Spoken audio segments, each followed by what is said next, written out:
Iran, Israel और America के वार को करीबन 22 दिन हो चुका है और इन 22 दिनों में पूरे विश्व में इसका कौन कौन सा इफेक्ट हुआ है, आइए इस वीडियो में हम जानते हैं। सबसे पहले हम जान लेते हैं इंडिया के बारे में कि इंडिया में इसका क्या इफेक्ट पड़ा है। तो इंडिया के कई बड़े बड़े शहरों जैसे कि दिल्ली, मुंबई और बेंगलोर के कई रेस्टोरेंट जो है बंद हो चुके हैं, क्योंकि वहां एलपीजी कमर्शियल गैस है उसकी शॉर्टेज आपको दिखाई दे रही है। और नॉर्मली जो डेली बेसिस पे जो ठेले वाले होते हैं, जो चाय समोसा लगाते हैं, उनकी दुकान तो बंद ही हो गई है।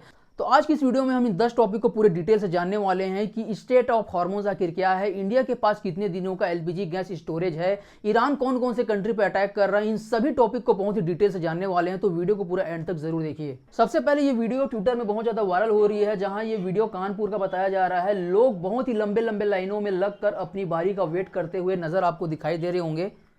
वैसे ही ये जो तस्वीर है ये नोएडा का है, जहां लोग बोरिया बिस्तर बांधकर वहीं पर सोए हुए हैं और अपनी बारी का इंतजार कर रहे हैं।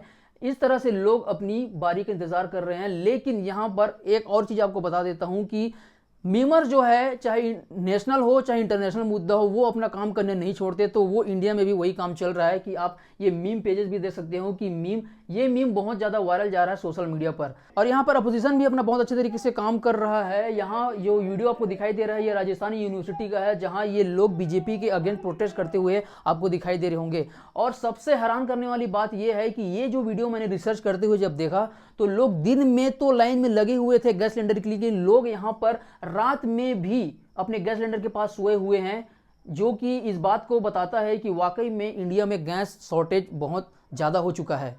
14 मार्च को एक बहुत ही सैड न्यूज़ यहाँ पे आती है कि एक बूढ़े व्यक्ति जिसकी उम्र 75 साल की थी, वो गैस के लाइन में लगे लगे उनकी डेथ हो जाती है। और वही सेम दिन पंजाब में भी यही घटना देखने को मिलती है, यानी कि ऑल ओवर इंडिया में एलपीजी लाइन में लगे लगे 2 लोगों की सेम दिन 24 घंटे के अंदर डेथ हो जाती है। ये उन दोनों की तस्वीरें आप जैसा आप देख सकते हो, एक फारुखाबाद का है और एक पंजाब का है। तो यहाँ पे समझने वाली बात यह है कि आखिर प्रॉब्लम क्यों आ रही है। तो सबसे पहले हम इस मैप को समझ लेते हैं कि ये जो स्टेट ऑफ हॉर्मूज है, यहीं से पूरे दुनिया में 20%, पूरे दुनिया का करीबन 20% ऑयल यहीं से होकर एक्सपोर्ट होता है। लेकिन यहाँ पे ईरान ने क्या कर दिया है कि यहाँ पे ईरान ने माइंस बिछा दिया है और ये बोला है शिप्स वालों को, जितने भी कंट्री के शिप हैं उनको ये बोल दिया है कि अगर आप यहाँ से जाते हैं तो ये हमारी रिस्पॉन्सिबिलिटी नहीं है, आपकी रिस्पॉन्सिबिलिटी है कि आप सही सलामत पहुँचोगे या नहीं।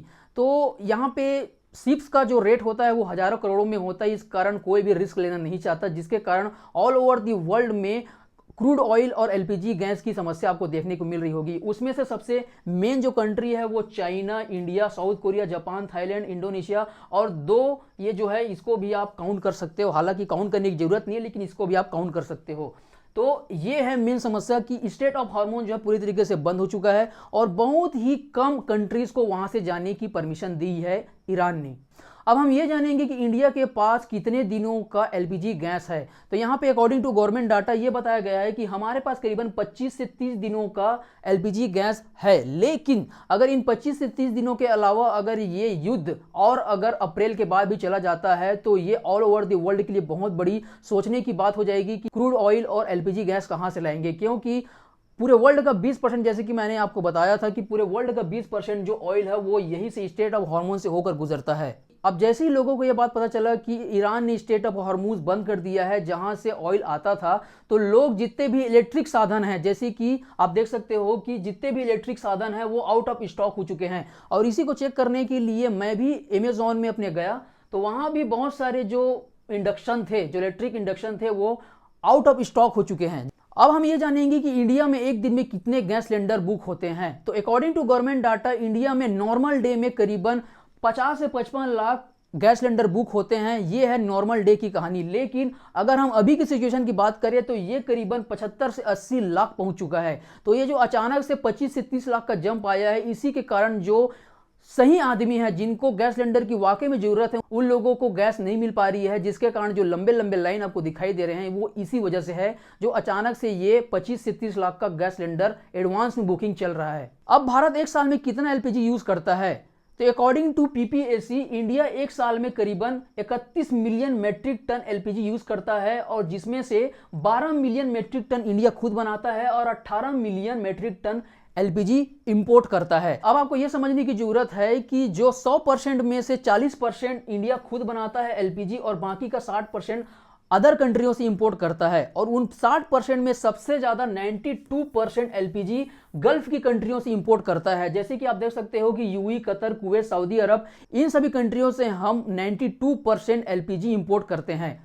और बाकी का जो 10% है वो हम यूएसए, रशिया, कनाडा और नॉर्वे से इंपोर्ट कराते हैं। अब हम ये जानेंगे कि हमारे भारत देश में टोटल कितने ऑयल रिफाइनरीज है। तो हमारे भारत देश में टोटल 23 ऑयल रिफाइनरीज है, जिसमें मध्य प्रदेश, उत्तर प्रदेश, पंजाब, हरियाणा, महाराष्ट्र, वैसे ही हमारे पास टोटल 23 मेजर ऑयल रिफाइनरीज है, जिसमें से आप देख सकते हो कि इंडियन ऑयल के पास 10, रिलायंस इंडस्ट्री के पास 1, भारत पेट्रोलियम के पास 3, ऐसी करते करते हमारे पास 23 मेजर ऑयल रिफाइनरीज है। और इसमें से आपको सबसे इंपॉर्टेंट टॉपिक एक और बता देता हूं कि रिलायंस के पास जो जामनगर में ऑयल रिफाइनरीज है, ये वर्ल्ड का सबसे बिगेस्ट ऑयल रिफाइनरीज है, और ये जो इसका प्लांट है करीबन 7,500 एकड़ में फैला हुआ है, और आप देख सकते हो कि इनका प्लांट कितना बड़ा है।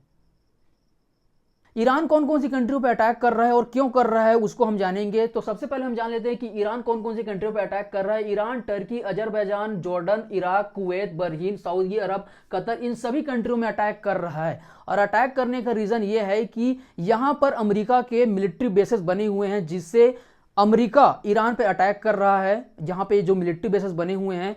और सबसे मेन बात यह है कि ईरान के पास इतना बड़ा मिसाइल नहीं है कि वो डायरेक्ट अमेरिका पे अटैक कर दे, क्योंकि ईरान से अमेरिका का जो डिस्टेंस है वो करीबन 11 से 12,000 का है। तो वो जो है अपना गुस्सा इस पे उतार रहा है, इन सभी आसपास की कंट्रियों पे खुले सांड की तरह उसको मार रहा है, बहुत ही गंदे तरीके से मार रहा है।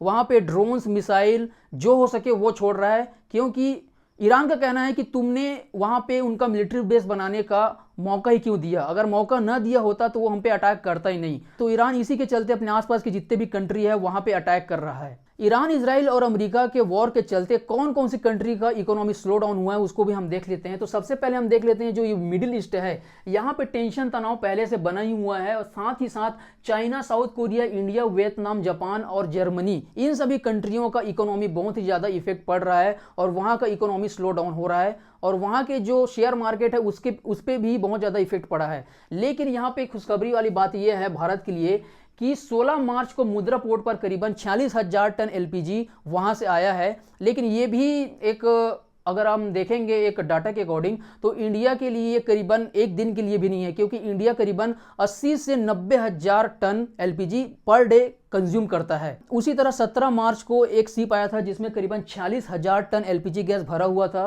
और 18 मार्च को एक शिप आया है जिसमें 80,000 क्रूड ऑयल था। और अगर ईरान, इजराइल और अमेरिका का युद्ध अगर बंद नहीं होता है तो ये ऑल ओवर द वर्ल्ड के लिए बहुत ज़्यादा टेंशन की बात है, क्योंकि अगर ये वॉर 1 से 2 महीने अगर आगे और खींच गया तो फिर पूरे कंट्री में एनर्जी की कमी हो जाएगी, और फिर उससे पता है कि इंडस्ट्री लेवल पे क्या असर पड़ेगा, आप सबको पता ही है।